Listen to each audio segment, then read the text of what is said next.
Hey guys, it's Aaron, the home for mobile reviews, A.C, and today I'm going to do the 10 best iPhone wallet cases that I've come across so far for the iPhone 7. Now, wallet cases are a little harder to do reviews for because there's different models, we'll say.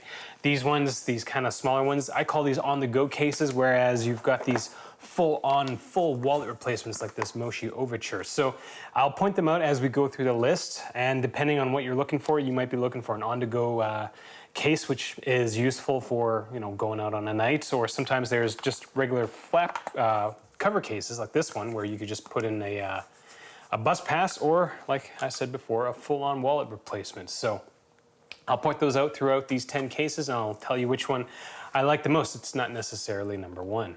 Now, before we get started, depending on when you're watching this video, there's a good chance that I will have updated this list. So check out my website for the most up-to-date list for these top 10 iPhone wallet cases. Number 10 goes to the Incipio Esquire credit card case. Now, this on-the-go case looks fancy, has a nice feeling back. It's kind of like, it's clothy, and it can only hold 3 cards or 2 cards and a bit of cash. Now, the case will slide around easily, which isn't great.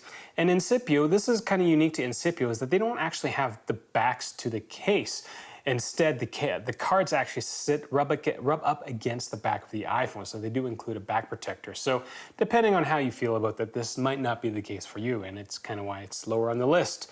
Number 9 is the Spigen Slim Armor CS. Now, if you're looking for a tougher than average wallet case, and you don't need something that has that fancy cloth backing like the Esquire, the Spigen Slim Armor CS might be for you.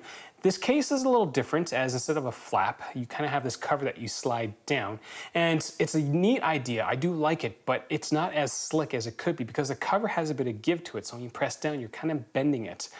This isn't much of a problem when there's actually cards in it, but when it's kind of empty, it might get a little annoying to use. This case will hold 2 cards and a couple of bills, or 3 cards and no bills. Number 8 goes to the YOLO wallet, and YOLO is one of the best case manufacturer names that I've come across. This is the first full wallet replacement on this list. The most unique feature of the YOLO wallet is how the device, this works for an iPhone or any other kind of device, is that the case doesn't have a cutout for the camera, but instead the iPhone or device sits on a sliding pad that allows you to pop it up. Now, this is a neat feature, but I have a really hard time thinking when I'd actually use this. The biggest gripe I have with this case is the look of the PU leather. It's so sparkly. The wallet can hold 5+ cards and has 2 slots for currency, or 1 slot for currency and another for a pass card to let you into your office. The last thing that I don't like about this case is the zipper. It is not smooth at all, and it's hard for me as a dude to use this wallet case. It seems not dude-ish at all. I don't come up with the scores for all these products arbitrarily. I do have a scoring system, and I try to mark everything that I think is relevant in terms of a person using an iPhone. So after everything gets broken down, I can easily see which case is better for whatever purpose people are looking to use the cases for. So if you do have a question, a very specific question, do not be afraid to ask me, because I've got this spreadsheet that tells me everything I need to know about these cases. Yeah. It's kind of sad in a way, isn't it? Number 7 is the Xdoria Engage Folio. This is another on-the-go wallet case that is incredibly slim, can only hold 2 cards though, and has a magnetic cover, which is really nice. Kind of. I thought this was going to be a great wallet case until I decided to use a glass screen protector with my iPhone in the case, and that extra thickness coupled with the 2 cards means that the magnetic cover doesn't work at all, which is a little silly to me, but it is what it is. Also, it's going to slide around like an air hockey puck.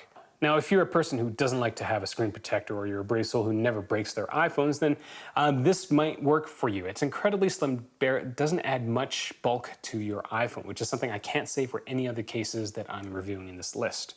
Number 6 goes to the Danny P wallet. Now, the Danny P is actually one of my favorites. If I had to use a wallet case on a daily basis, it would be the Danny P wallet. The wallet holds more than the average case, which is great because I'm able to fit a buttload of bills, a bunch of multiple cards, and an access card without any issues. For my scoring system, I do include the accessibility of the iPhone inside the case. And with this design, there's almost nothing you can do with your iPhone other than use Apple Pay if you really wanted to. So if you are going to get this wallet and use it with your iPhone, then I'd probably go get an Apple Watch as well, so that you're not completely reliant on trying to get to your device. Number 5 goes to the Spigen Wallet S. This is another full wallet replacement, but it's not made from real leather, which the Danny P wallet is. The iPhone actually sits in a Spigen Thin Fit, which has a soft rubber coating to it, and we're a big fan of soft rubber coated Spigen cases. Unlike other full wallet replacements, the Spigen Wallet S can be used as a kickstand as well. So when you're eating lunch alone and you need to watch the latest John Oliver episode, you can easily, instead of craning your neck over the table. Now the case, as I said, isn't made from genuine leather and holds fewer cards. This is kind of like a step above an on-the-go case. We'll say it's not as useful as other full wallet replacements. From my usage period, I could get 3 to 4 cards and bills, or 3 cards and a couple of bills, and maybe an access card before the magnetic latch doesn't work. As a side note, Spigen does suggest that you insert your cards like this, so I'm guessing that the magnetic latch might damage your cards if you don't. Number 4 goes to the Silk Innovation Vault. The Silk Innovation Vault is another on-the-go case. The vault is basically one big piece of plastic, but Silk Innovation was actually very smart with the design. Removing your cards from this case is a breeze because Silk Innovation added a riser to the case which pushes the cards up, which means you can easily access all your cards, not just the top one. You can do the bottom one as well. This is the only case that I feel comfortable saying that, as well as using 4 cards in. Now, I'm a pretty big fan of Silk Innovation. Their stuff is well priced. It won't be as fancy as other cases, but for what you get, like with the vaults, they include a plastic screen protector. So, you know, it's better than nothing. And if you don't really care about having a nice glass screen protector, stuff like this is awesome. It's just added value for products that are very well priced. So, again, I haven't done a full review on a Silk Innovation thing because you guys haven't voted it up in the ranker tools, but I'm a big fan of Silk Innovation. If this is the first time you watch one of my videos, I do encourage you to click subscribe. I produce content 2 to 3 times a week. I've put in at least 25 hours reviewing all these cases, and that's not including all the time I spent using my iPhones in these cases. So I've put a lot of effort into trying to figure out what works and what doesn't, as I mentioned in my scoring system. So if you're planning on getting any of your iPhone stuff, consider getting through my site to kind of help me out, because I don't get really sponsored by any of these case manufacturers. So you might be wondering, why am I spending all this time doing this? And the simple answer is that I'm sick and tired of companies basically lying to us through their marketing fluff. It's just, I spend a lot of time, a lot of effort making my money. And so I do not want to be tricked to buying something that is not worthwhile to buy. So I'm assuming you guys feel the same way, which is why I'm doing all these reviews. Number 3 goes to the Urban Armor Gear Metropolis. From my perspective, this is the best on-the-go wallet case with a cover. Why? Because the texture on the case is awesome, and the magnetic latch keeps the case together during a drop because it latches on the back. This is something I cannot say about the X-Dory Engage Folio. However, unlike the Engage Folio, one-handed usage might be a little awkward due to the latch having absolutely nowhere to go. Now, the biggest downside of this awesome case, it might hold 2 cards. Might. It could definitely hold 1, but it might hold 2 cards, which is, you know, you're not really replacing anything from your wallet with this. Number 2 goes to the CM4 Q Card Case. Now, this is actually another case made by Silk Innovation, but it's branded differently. And in my opinion, this is the best on-the-go wallet case that you can get. Q Card Case is thinner than the Silk Innovation Vault, but it doesn't offer that same easy accessibility of your cards like you would find on the Silk Innovation Vault. The cards do sit in a leather cover, which is nice for those who need a bit more class to your case than just a piece of plastic. And there is a slot to use a card to turn your wallet case into a kickstand.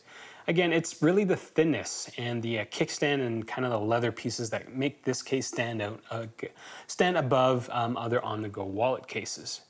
Now, number 1 is the Moshi Overture. Now, if you've watched some of my videos before, you'll know that I'm a big fan of Moshi's products. They are a bit more expensive, but what you get with the extra price is great quality and better than average features on their products. The Moshi Overture is no exception. It feels and looks awesome. Overture is a full-on wallet replacement made from vegan leather. The iPhone sits in a drop-rated case, which is nice, but screen protection is going to suffer a bit when compared to other flap cases because the cover doesn't attach to the case. It just kind of flops around. There are enough slots to hold 4 cards or 3 cards on your driver's license. There are other slots to hold a decent amount of cash and an access card. The case will also double as a kickstand. And this tiny little piece here, This is a piece of microfiber which allows you to clean your greasy iPhone screen anytime that you want. So it's all these extra features, the large capacity, the well-built, the solid, nice feeling case that just makes the Moshi Overture the best case that I've reviewed so far. So that's kind of all I got. What do you think, buddy? What do you think about this case? How about this case? What do you think about this potato? He likes the potato better. Now, one of the reasons why I'm doing wallet cases was I was on vacation in Japan, and I noticed how many people over there had flap cases. Like, it was probably 50–60% of the population had flap cases, and I personally don't understand the novelty of it. I wouldn't use it. I would carry an iPhone or a device and a wallet, but seeing that, I figure I might as well focus a bit more on wallet cases because apparently people like stuff like that. If you have any questions, leave them down in the comment section below, or ask them through Facebook, Twitter. You could try Instagram. Definitely through my website. I try to check all those different platforms. Again, first time watching one of my videos, I do encourage you to click subscribe. Support me by getting your stuff through my site because, well, I've been filming right now for 14 minutes. I'm like sweaty. I haven't drank enough. My mouth tastes weird. That's kind of all I got. Thanks for watching.